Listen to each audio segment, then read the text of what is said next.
How did it go? It was fabulous. It rained, but it didn't matter. It was absolutely fabulous. There was 21 torchbearers on the bus that left from Sea Life Centre.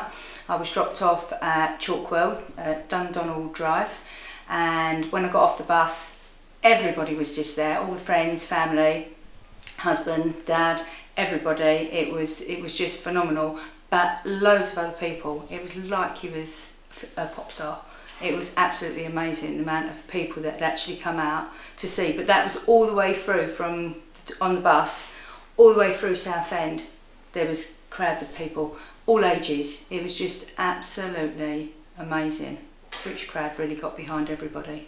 And your sponsors at Sericc, did they come out as well? Yes, 2 of them from Sericc came, and yes, they were there waiting. We was told when we got before we got on the bus, we had a number. Mine was 075, and it would be marked up at a lamppost, 075 to 076. So I just texted everybody to say I would be between them lampposts, and everybody was actually there. It was amazing. And you've kept the torch, you've kept the tracksuit? Yes, I have. The tracksuit was given to us. I paid for the torch, and so far the torch has raised over £2,000 for Sericc, and we've still got other charity work that we're doing to raise some more money.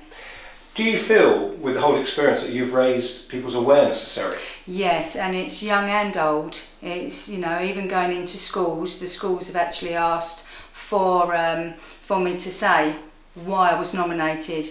None of the head teachers of the school have actually asked me to bring it down or anything. It was just to tell them why I was nominated, who Sericc are.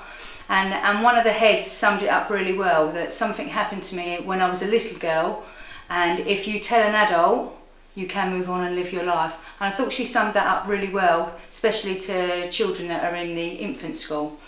But no one has actually brushed it under the carpet.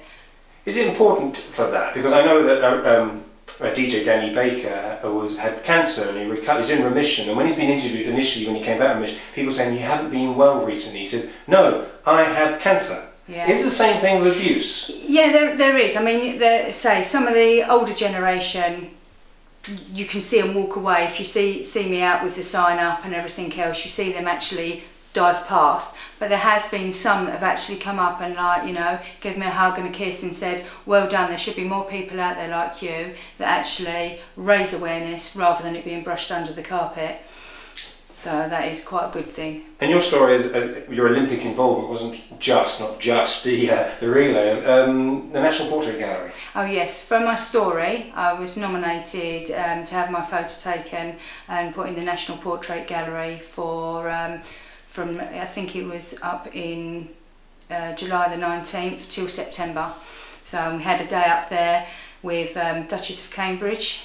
No, yeah, it was Duchess of Cambridge, yeah, and that was amazing. We had breakfast with her, and she was the one that opened the National Portrait Gallery. Road to 2012 it's actually called. So yeah, that was just phenomenal. And actually seeing your picture there, or it's not a picture actually, it's a portrait of you, it's your right height, and standing beside it with like your picture up there, it did seem quite strange, but it was an amazing thing to actually, well, it's another achievement that people out there have read your story and felt that you're inspirational to others. That's why I was chosen for my picture to be in the National Portrait Gallery.